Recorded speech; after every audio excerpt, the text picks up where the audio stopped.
हाँ, प्रेजेंटेशन दिख रहा है? Yes sir. ओके, तो लेक्चर तो देख लिया होगा ना, तो मैं अभी फिर से ये पढ़ाने तो नहीं बैठूंगा। हाँ, तो किसी को अगर डाउट है वो तो जस्ट पूछ सकता है कि but you are not visible. Not okay sir. I am visible or not right now?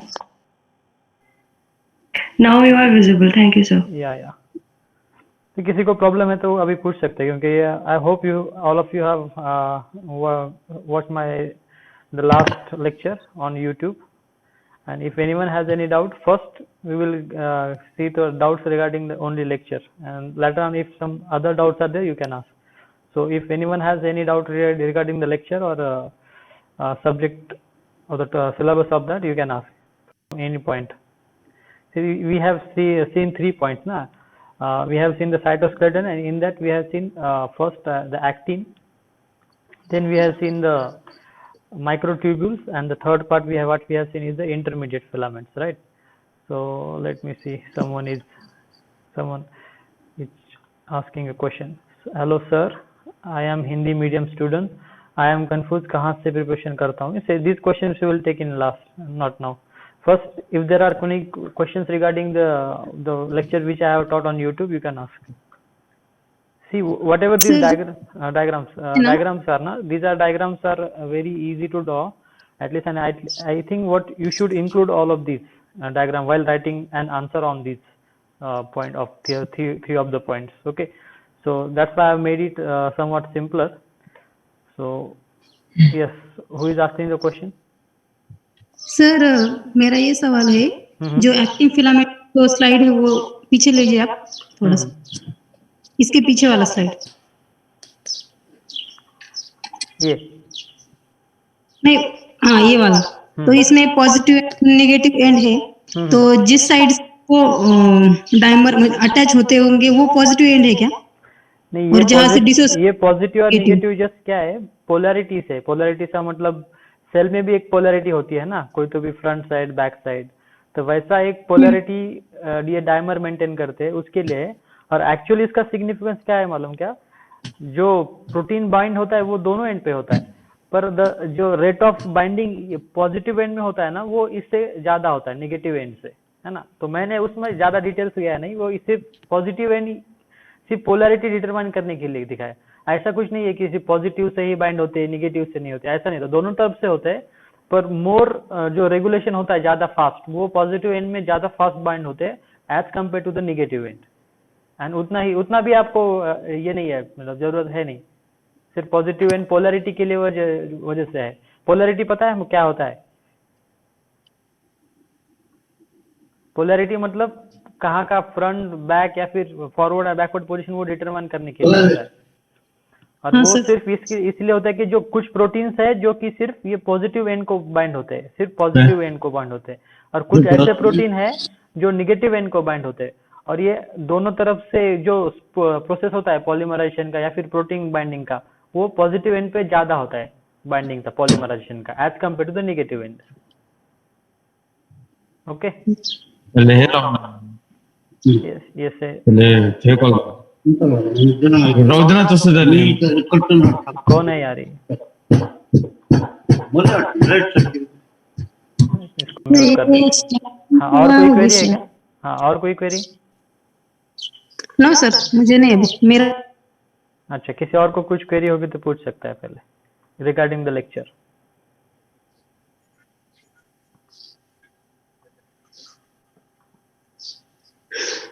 Queries है क्या? क्योंकि मैं अभी वेबसाइट अपग्रेड कर रहा हूँ अपनी, ज्यादा क्वेरीज नहीं आएंगे ना तो सेशन जल्दी खत्म कर देंगे। पर पहले लेक्चर के कोई क्वेरीज हो गए तो बताओ, है ना। वैसे ज्यादा कुछ मुश्किल है ही नहीं इसमें ना क्वेरीज जैसा, क्योंकि ये ऑलरेडी मैंने सिंपलर कर दिया यहाँ पर और नोट्स में भी।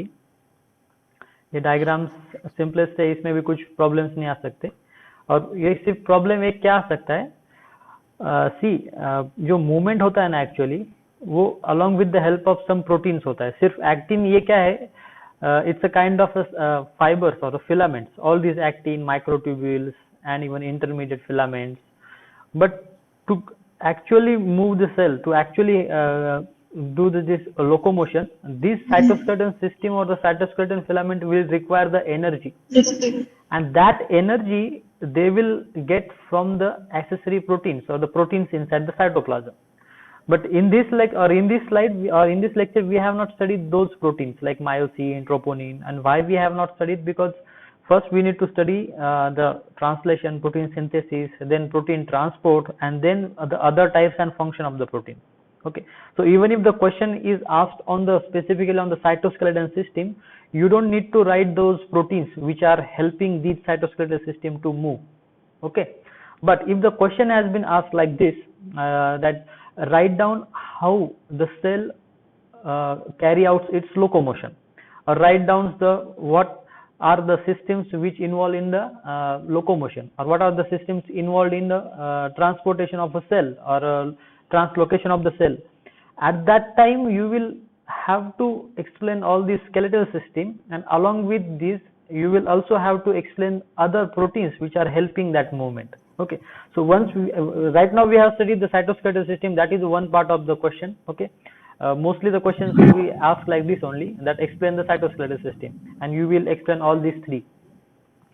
But if such a rare question is asked, like I have just told that explain what happens in the movement, at that time we will also have to add a note on that proteins, or that how is myosin helping to harbor that ATP and get them to this actin filaments and all that. But that question we will study only when we will study these proteins also. Okay, so for that answer you will have to wait. From this you can answer the question on the cytoskeletal system. और ये 3 diagram तो include करनी ही है, ये diagram of cytoskeleton, next ये microtubule वाला, microtubular structure वाला ये, और ये जो फिलामेंट का इंटरमीडिएट फिलामेंट का, तो ये जो एक रफ स्ट्रक्चर है कहाँ पर ये लोकेट होते हैं स्ट्रक्चर में. और ये अदर डायग्राम्स के बारे में, अगर ये जो है ना फिलोपोडिया और ये जो लैमेलियोपोडिया, ये भी अगर एक्सप्लेन आप नहीं करोगे तो भी चल सकता है. अगर 10 मार्क्स का ही क्वेश्चन आ गया तो आपको लैमेलियोपोडिया और फिलोपोडिया ऐड करने के लिए जगह नहीं मिलेगी. तो at that time you will have to just include this diagram, structure of actin filament and this.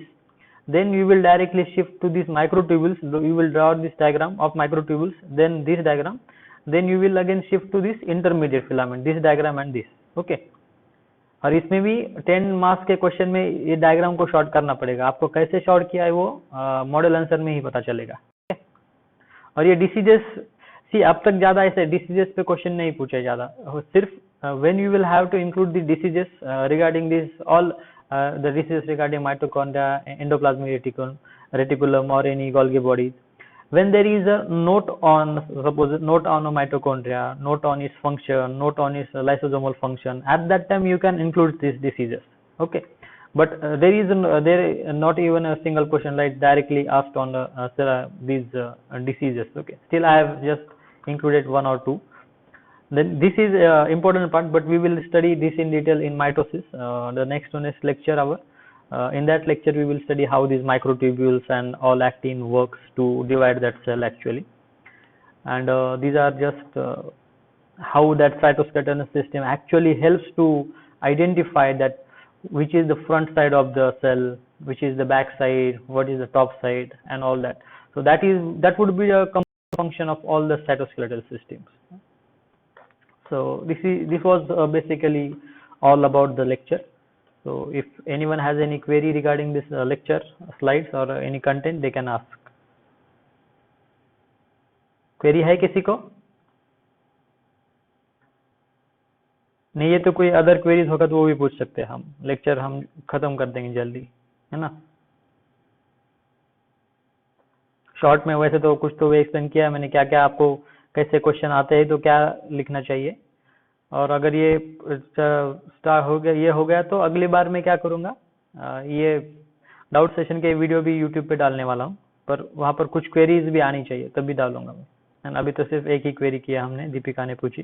किसी और को कोई क्वेरी होगी, अगर लेक्चर देखा है तो पूछ सकता है, या फिर अगर कोई तो एक और क्वेश्चन पूछ रहा था चैट बॉक्स में था, वो भी क्वेश्चन पूछ सकते हैं अदर. हाँ, ये क्या था? पूजा मीना है क्या? वो लाइव है क्या अभी पूजा मीना? नहीं है। चलो कोई है क्या? किसी को कुछ क्वेरी है? नहीं तो हम लेक्चर खत्म कर देते। Sir yes. वो जो फोकल एडिशन पॉइंट है अटैचमेंट का, हम्म। तो वहां पर कुछ अलग रिक्वायरमेंट होती है क्या प्लाज्मा यहाँ उसके पर मेम्ब्रेन की से? अडेजन पॉइंट पे अलग रिक्वायरमेंट मतलब क्या? प्रोटीन्स की या किसकी? या फिर हाँ प्रोटीन्स की, ये पॉइंट फॉर्म जहाँ करने के लिए? हाँ ये पॉइंट। सी ये अडेजन पॉइंट करने के लिए ऑब्वियसली प्रोटीन्स होते हैं ना। यहाँ पर जो ये जो दिया मैंने स्कार और वेव प्रोटीन्स, ये एक्चुअली क्या करेंगे? सिर्फ ये प्रोट्रूजन फॉर्म करते हैं। ये वाला, एक मिनट। हाँ,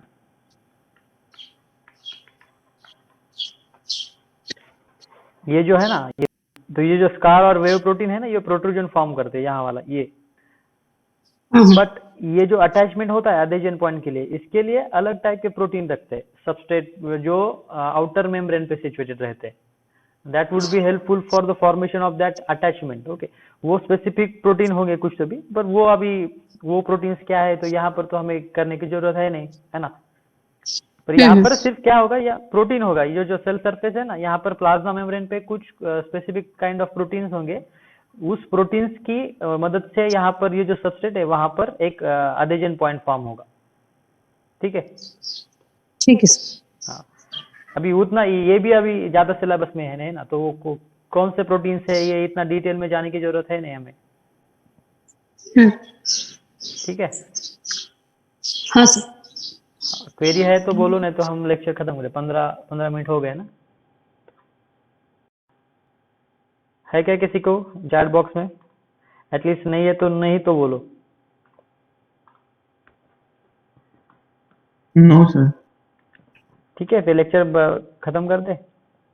अभी अगला लेक्चर में क्या करने वाला हूँ, वो जो कुछ इंक्लूजन बॉडीज रह गए, मतलब जैसे साइटोक्रोम, सॉरी हाँ साइटोक्रोम जैसे सेंट्रोमियर वगैरह जैसा, और उसके साथ एक एनुलर लैमेला जैसा कोई एक ऑर्गेनेल बाकी है, वो हम अगले लेक्चर में कर देंगे। उसके बाद माइटोसिस और मियोसिस स्टार्ट कर देंगे एक ही लेक्चर में। मोस्टली वो माइटोसिस का एक और मियोसिस का एक लेक्चर लेंगे। ठीक है।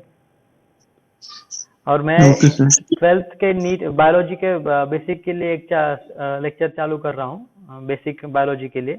तो जिनका बेसिक्स क्लियर नहीं है, सी हम क्या करते हैं ज़्यादातर, जब भी हम कोई ज्योग्राफी ऑप्शन लेते हैं या फिर हिस्ट्री ऑप्शन लेते हैं, तब हमें कोई भी क्या बोलता है कि 7th से 6th से वो उस सब्जेक्ट के ज़्यादा अच्छे बुक्स पढ़ो, है ना।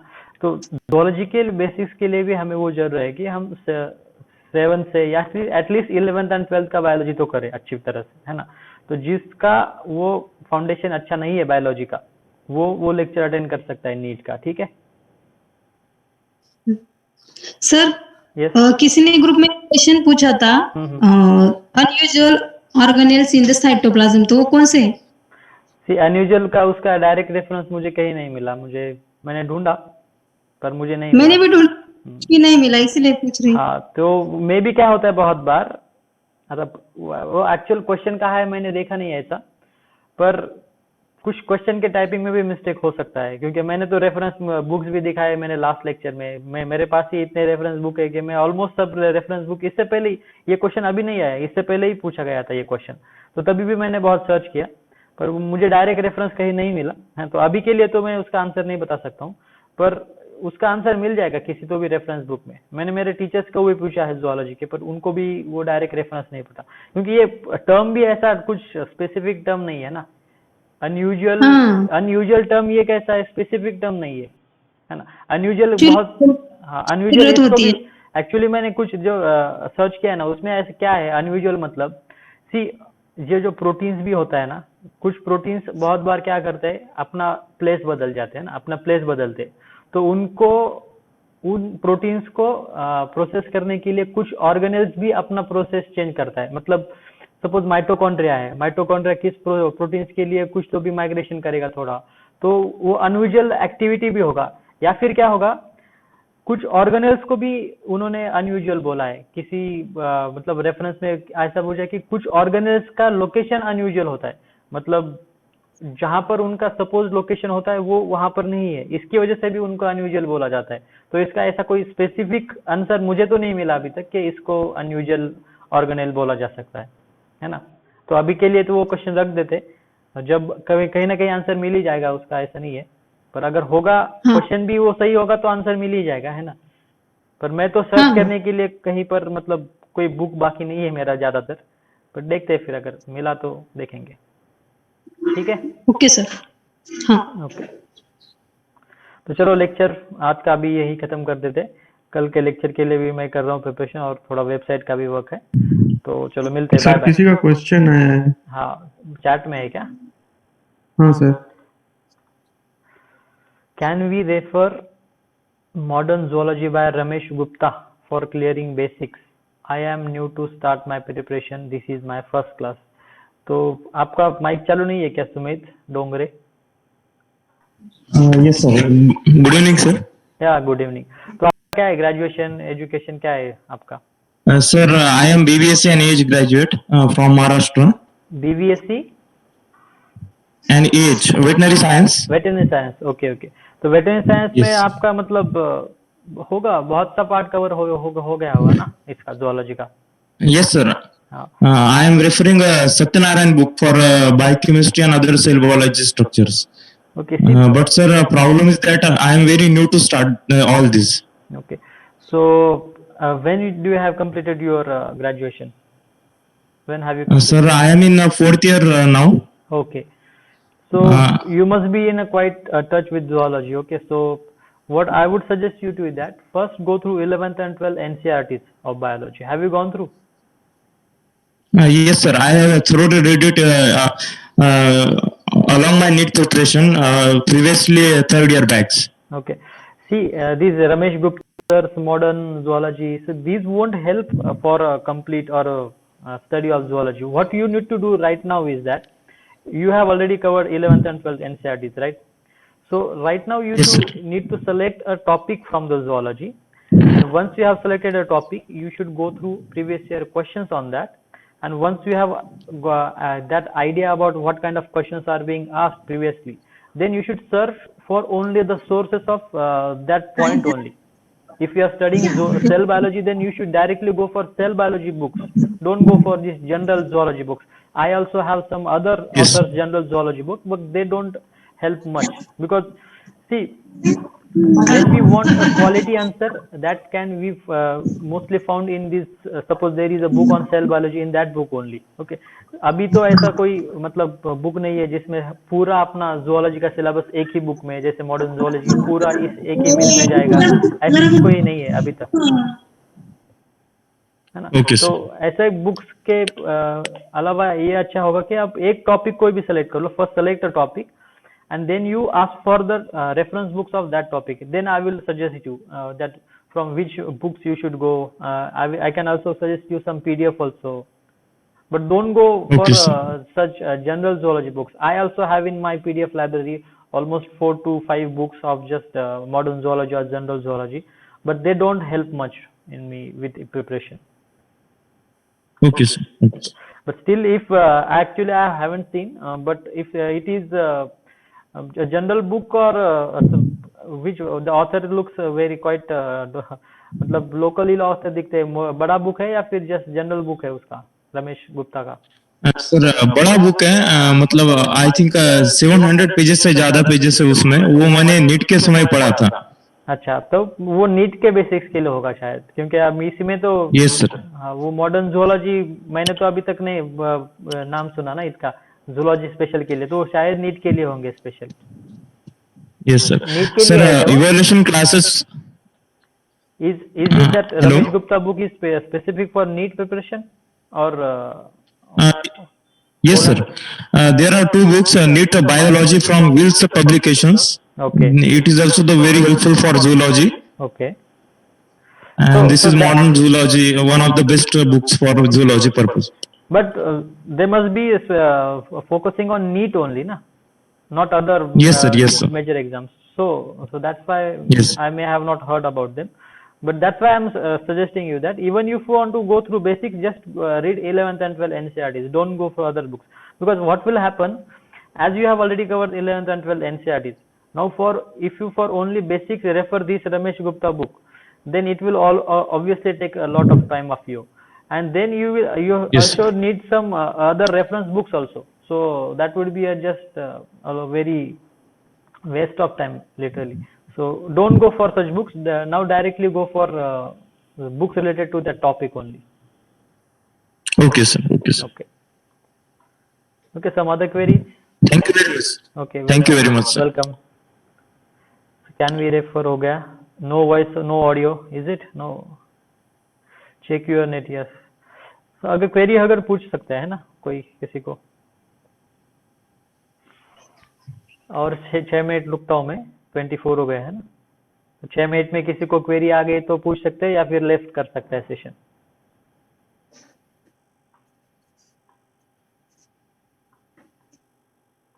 तो अभी मैं क्या कर रहा हूँ, मेरा वेबसाइट अपडेट कर रहा हूँ। तो वेबसाइट में मैं पूरा कोर्स जो है ना, आई विल पूरा जो कोर्स होगा, I will just give a specific areas where you will find all the previous lectures at one point. Along with that, I will also make a column where you will find all the notes regarding that lecture. And from now on, I will also try to record the live doubt session also. So the fourth column will be on the doubt session. Okay. So even if there are some queries, you can watch that live doubt session, and if the students ask those queries, you would obviously get the answers on those questions. Okay. And also I'm going to actually many of the students are asking for the hard copy of the book, which I have just already launched, but due to these COVID restrictions I am not able to just post it to your address. But if they get lifted, or if the COVID conditions get better in recent time, then I will post those books directly to your address. Okay, so that is what about the book ना? तो 26 हो गए तो ठीक है। Yes, तो question देते थे सुबह, वो नहीं दे रहे अब? एक्चुअली दोनों लोगों ने ही मुझे आंसर भेजा था। मैं आज उन दोनों को ही क्वेश्चन भेजा है मैंने, क्योंकि बाकी लोगों ने किसी ने आंसर भी नहीं देखा। उनको आज का क्वेश्चन उन दोनों लोगों को ही भेजा है मैंने। सर मैंने भी भेजा था आंसर। एक ही आपका एक ही आया ना? हाँ, एक क्वेश्चन का भेजा था, मुझे नहीं पता दूसरा क्वेश्चन। जो क्वेश्चन मुझे मिला पहला जो क्वेश्चन था, वो क्वेश्चन मैं बाद में देखा, तब तक टाइम खत्म हो गया, इसलिए मैंने उसका आंसर ही नहीं दिया। मुझे जो और जो दूसरा दो लोगों ने मुझे भेजा था आज का, उन क्वेश्चन उनको ही भेजा, क्योंकि अगर आंसर भेजने ही नहीं वाले तो आपको देने के फायदा नहीं था ना। पर अगर आप देखोगे तो मैं कल से फिर से 2 क्वेश्चन डाल दूंगा, तो जितने लोग भेजेंगे उसके बाद मैं उनको ही क्वेश्चन भेज दूंगा। ठीक है, ये क्या है, what ever the question I am giving you on these groups ना, सी दीज, अगर मैं सारे क्वेश्चंस का तो मॉडल आंसर देने ही वाला हूँ इस चैप्टर के बाद, तो मैं ट्राई ये कर रहा हूँ कि ये जो क्वेश्चंस मैं दूंगा ना, ये क्वेश्चंस उन क्वेश्चंस में नहीं होंगे, कुछ तो भी इन क्वेश्चंस में डिफरेंट होगा। और ये क्वेश्चन सिर्फ इसके लिए हेल्प करेंगे आपके लिए कि थोड़ा सब उस टॉपिक का अंडरस्टैंडिंग बढ़ने के लिए, है ना। क्योंकि ये अगर मॉडल आंसर दे ही रहा हूँ तो आपको प्रीवियस ईयर क्वेश्चन पैटर्न तो सब आ ही जाएंगे क्वेश्चन, पर अगर कुछ डिफिकल्ट क्वेश्चन जो हमेशा 10 to 20% आते हैं, तो उनके लिए ये एडिशनल एफर्ट है मेरा। ऑब्वियसली इसका आंसर भी कुछ तो भी अलग ही होगा, पर वो उनको ही मिलेगा अभी ज्यादा जो एफर्ट लेंगे, है ना। तो कल से मैं फिर कल 9 बजे एक क्वेश्चन देता हूँ। आज का क्वेश्चन मैं आपको थोड़ी देर में भेज देता हूँ, मैसेज कर देता हूँ आज का क्वेश्चन। तो कल भी एक क्वेश्चन डालूंगा मैं, अगर आज तो थर्सडे, आज ही डालना था मुझे, पर आज का क्वेश्चन मैं कल 9 बजे डाल देता हूँ। ठीक है, और मॉडल आंसर जो होगा चारों का वो भी मैं कल ही दे दूंगा आपको। ठीक है, ओके सर। ओके, तो हो गया, 2 मिनट है और किसी को क्वेश्चन है तो पूछ सकता है। 4:30 को 5:30 को मैं लेक्चर क्लोज कर देता हूँ। ये क्वेश्चन है, sir how can I prepare my self for zoology optional. इसका क्वेश्चन देखना है तो मेरा यूट्यूब का लेक्चर देखो, है ना, उसमें बहुत एक्सप्लेन किया है मैंने, कैसे जानना चाहिए, कहाँ से स्टार्ट करना चाहिए, कौन से रेफरेंस बुक से यूज करने चाहिए, कैसा अप्रोच करना चाहिए किसी भी चैप्टर का, वो सब बता दिया है वहां पर। अभिषेक Soyal, you should watch my lecture, earlier lecture, in that you will have all these answers regarding this question, that how to start the zoology. Sir, I have doubt about note making. Abhishek Soyal, you can ask. आपका mic work कर रहा है क्या? Is your mic working? You can ask in a mic. Abhishek Soyal, you can ask your doubt on mic. Sir, I have doubt about note making. In how much depth I should prepare my notes? Okay. In how much depth? Abhishek Soyal.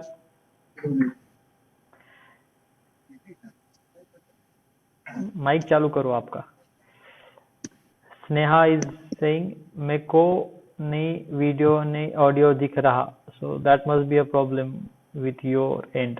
There is no problem in my end. Okay sir, I am in library right now. Okay sir. Okay. So Abhishek Soyal, क्या बोला था आपने? You what you have said? In how much date we should prepare this notes.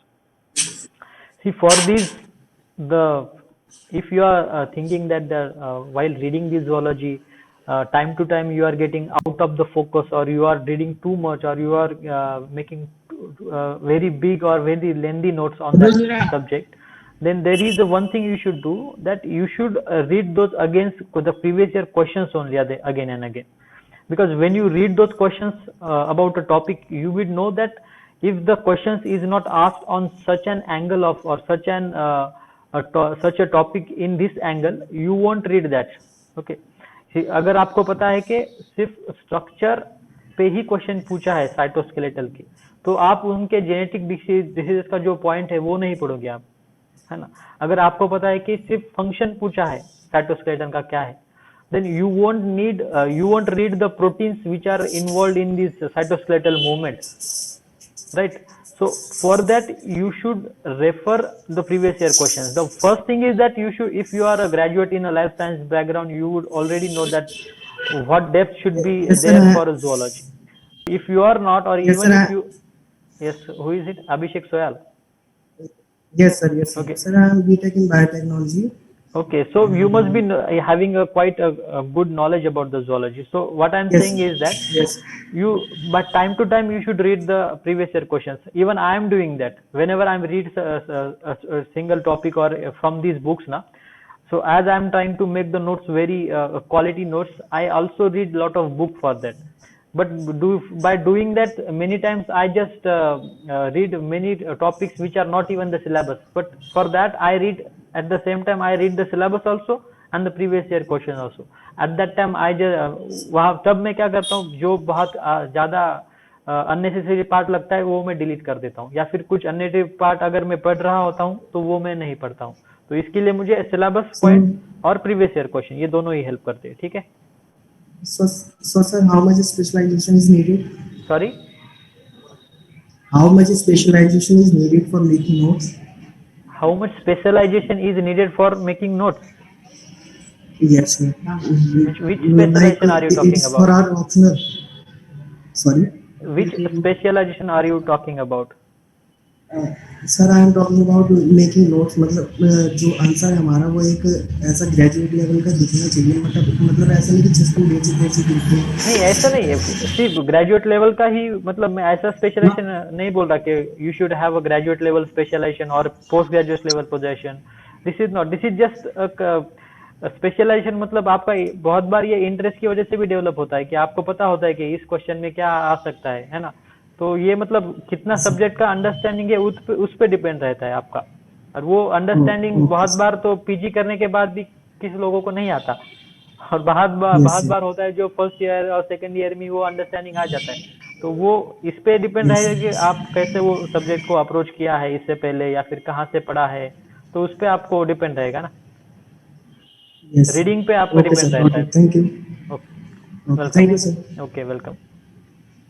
है ना. तो कोई question है? तो नहीं है तो हमको सेशन क्लोज करते थे अभी. मुझे सर कल कौन से टॉपिक से क्वेश्चन आप देंगे?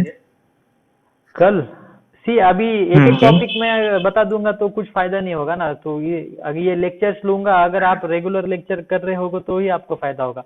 अगर ऐसा एक लूंगा तो ज्यादा फायदा नहीं होगा. इसलिए मैं वो सिलेबस का पॉइंट नहीं बता रहा हूँ. मैं सिर्फ ये बता रहा हूँ कि प्रीवियस जो ईयर्स के वीडियोस है या फिर प्रीवियस ईयर के जो सिलेबस है उस पे मैं क्वेश्चन पूछ रहा हूँ. अगर एक ही मैं ऐसा बोल रहा हूँ कि माइटोकॉन्ड्रिया पे मैं पूछूंगा, तो at the time what will happen also, मेरा जो क्रिएटिविटी हो जो क्वेश्चन बनाने में वो भी लिमिटेड हो जाएगा मेरा, है ना.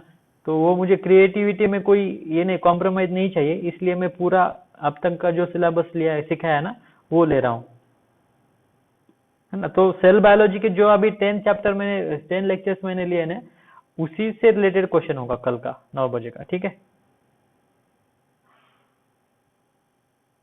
ठीक है okay Pranjal, sir, okay okay okay sir. ठीक है। तो लेक्चर क्लोज कर दे अपना आज का। कल 9 बजे मैं एक क्वेश्चन दे दूंगा